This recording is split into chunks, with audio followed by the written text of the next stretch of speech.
ताज्या बातम्यांसाठी संघर्ष न्यूज चॅनलला सबस्क्राईब करा आणि बेल आयकॉनवर क्लिक करा।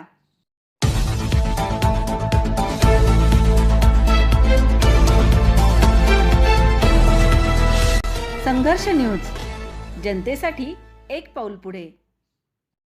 रब्बीच्या दुसऱ्या आवर्तनासाठी गोदावरी कालव्यांना पाणी सोडले।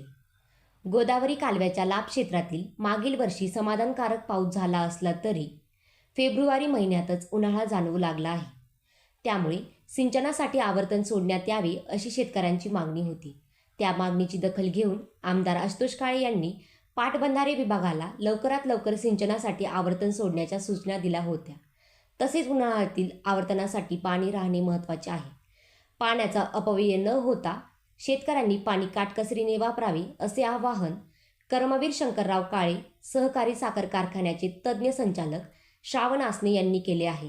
आपल्या कोपरगाव तालुक्याचे आमदार आशुतोष काळे यांच्या सूचनेनुसार आणि बहुतेक शेतकऱ्यांची मागणी होती, यावर्षी पाऊस झालेला असून सुद्धा फेब्रुवारी महिन्यातच उन्हाची तीव्रता जाणून पिकाला पाण्याची गरज होती।